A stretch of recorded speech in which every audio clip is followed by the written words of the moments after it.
welcome you to the next round of the video series of Interview Ninjas, a Pythagoras Education Initiative. And in this video, I will cover the importance of networking with the B School community. After completion of this video, you should be able to accomplish the following: why to network, when to network, and how to network. Let me get started with why to network. So, you could be applying to top schools such as Harvard, Columbia, Stanford, INSEAD, LBS, or even the other ones such as Smith, Notre Dame, or Rotman. Networking will help you maximize your chances of admission, as they will always ask you, what makes you think we are the right program for you? Many applicants from India and Asia Pacific do not understand the need for networking. Think about it this way: IITs never asked us, why do you want to come to IIT Delhi? IIMs never had a detailed essay on why IIM Bangalore. No one ever grilled us in interviews asking for, how did you decide to come to this program? Rather, it was frowned upon. However, MBA Marketplace is different. Do you know some top schools have an essay on what steps have you taken to learn about our program? And the ones that do not, they still expect you to take measures to know the program really well. Let us look at some of the other examples of the essays. Think about Columbia Business School Essay 1. Through your resume and recommendations, we have a clear sense of your professional path to date. What are your career goals going forward, and how will Columbia MBA help you achieving them?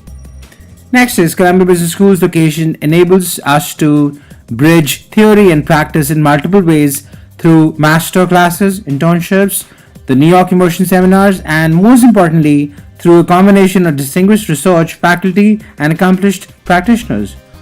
How will you take advantage of being at the center of the business? Now, through these essays, it is clearly evident they want to know if you want to know why you want to join them.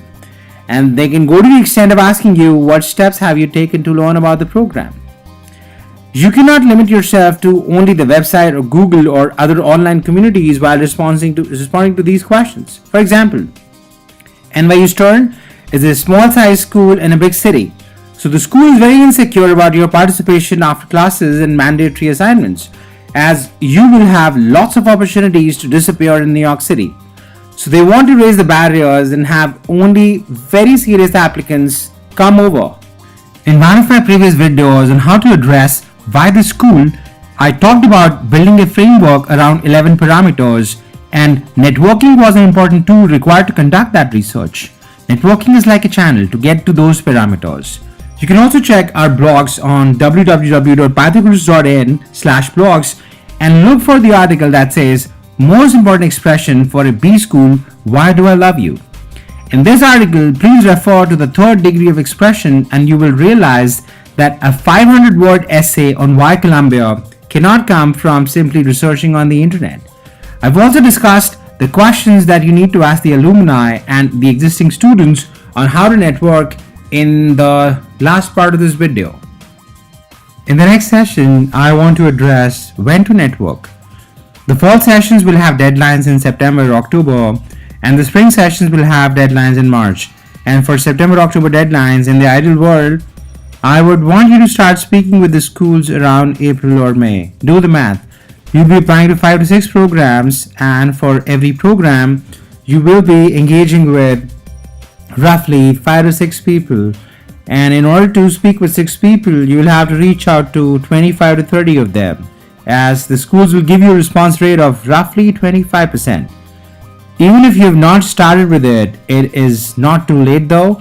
But do it right now. If you're applying in the fall session and you're in the middle of August, start writing emails, start building your contact list. Look at the end of the video to understand what are the different steps that you need to follow. And similarly, if you are in Jan or Feb right now and your deadlines are in March, do it. Get started now. A lot of people that I work with who start networking as many as 6 months before the application deadlines, they'll come back with so much of wealth of information around the programs. The schools is not simply rankings for them. They can see beyond the websites, they can see beyond the rankings, and they can understand how is one school better suited for their profile and their future ambitions. Let's look at the next part, which is what are some of the steps that you need to follow in order to network extensively. let's get started with how to network. And while addressing how to network, I'll be talking about the following 5 things: building your target school and alumni list, developing your elevator pitch, developing crisp and articulate emails, creating the Excel sheet, you can call it Ninja sheet, or networking status reports, developing the right set of questions that you plan to ask. So look at the first one, building your target alumni and the school list. Find the right contacts on the school's websites, LinkedIn, Google. You can do a simple 30-minute exercise with one school and will realize that you will be able to identify more than 25 contacts from your target school. If you're planning to pursue a career in marketing, do not limit yourself to contacts only from marketing. Look for the consulting clubs, marketing clubs, general management clubs, finance clubs, and operations clubs, and any other prominent clubs. Do not limit your contact list to your target functions.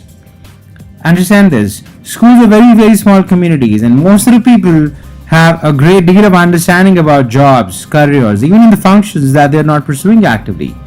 People in investment banking will have friends pursuing careers in supply chain, and it is likely that they will be able to point you in the right direction. Narrowing down your list initially on the basis of your target function will further minimize your chances of speaking with people. Next, school roadshows. If you live in a big city in a country that is important to your school, the chances are that most of your schools will come visit you. Do not go unprepared to those sessions. Have the list of questions on the basis of the directions provided at the end of this video, and use these visits as an opportunity to learn about the program and also build relationships with the key admission committee members. Next is class visits. While not everyone can spare time and money to fly to the school, you should definitely plan it if you have the resources.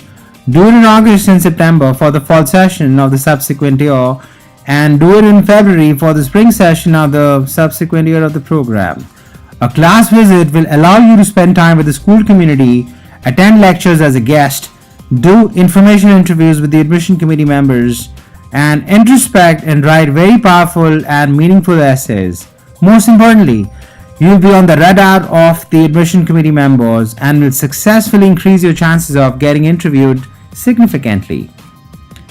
Next is develop an elevator pitch. Well, it is also known as walk me through your resume. Follow the directions given in the elevator pitch video. As you start networking call with anyone, you should normally tell them, is it fine if I walk you through my background before I get started with the questions? As I believe that will give you a great perspective while you're addressing my questions.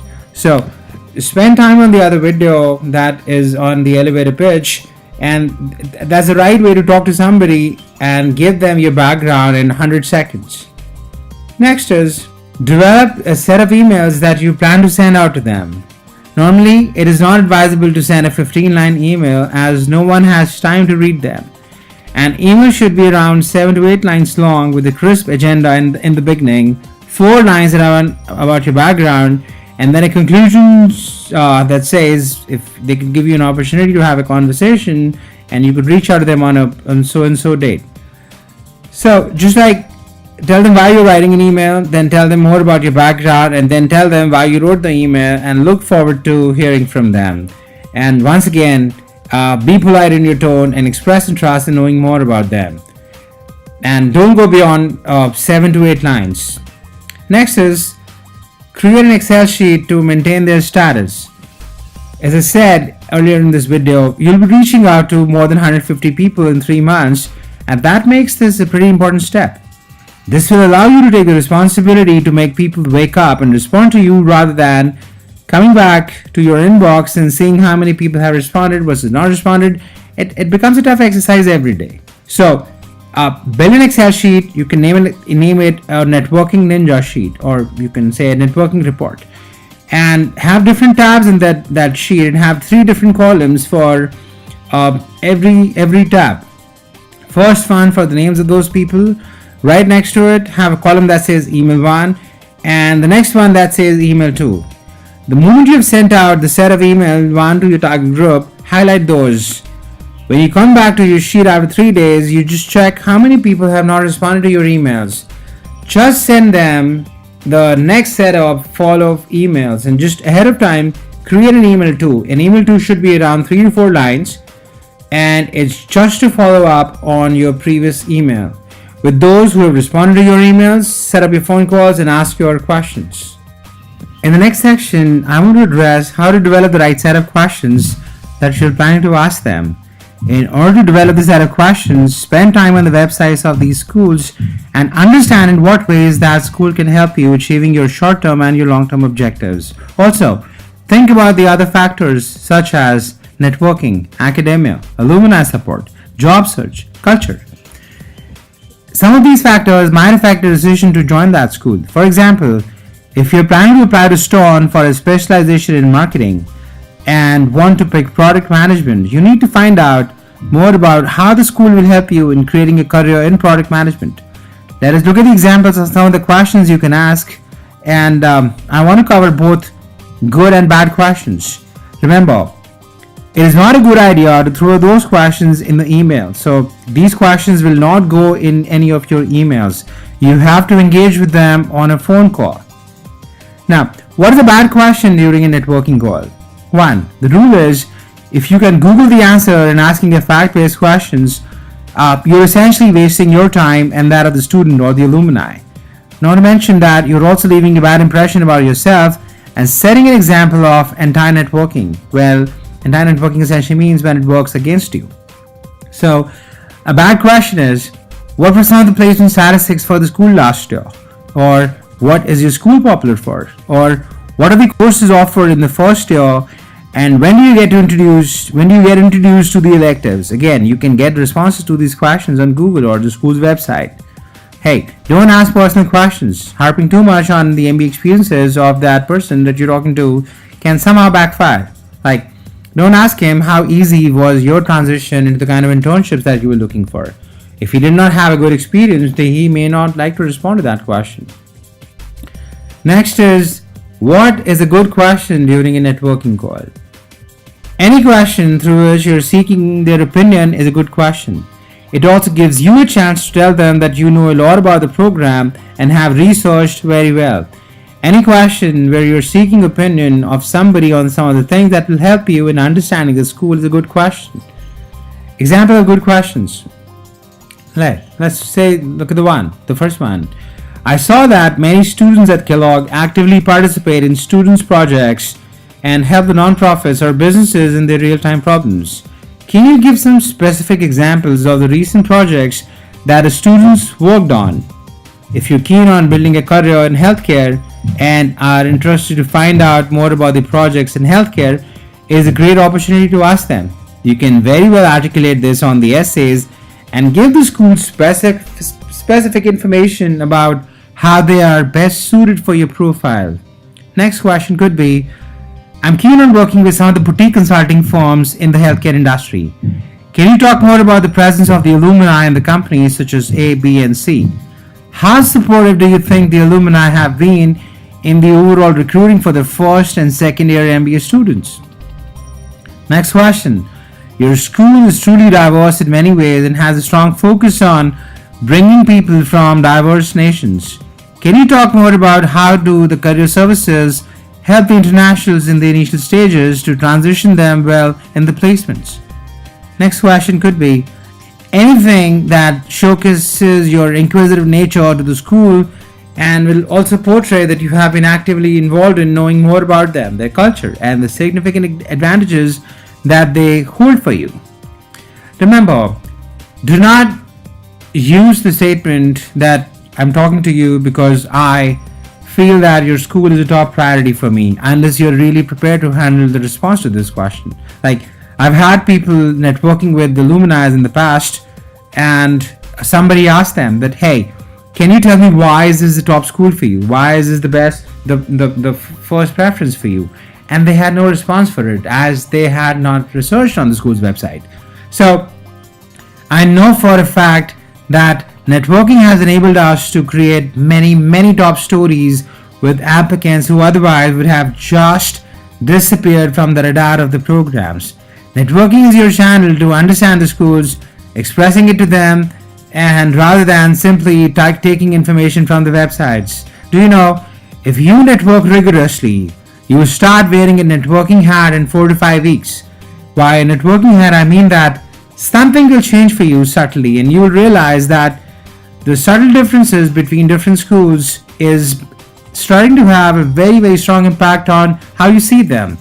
The school will simply not be the websites for you, and your relationship with them will change completely with a whole new level of understanding. I hope you enjoyed the video, and good luck.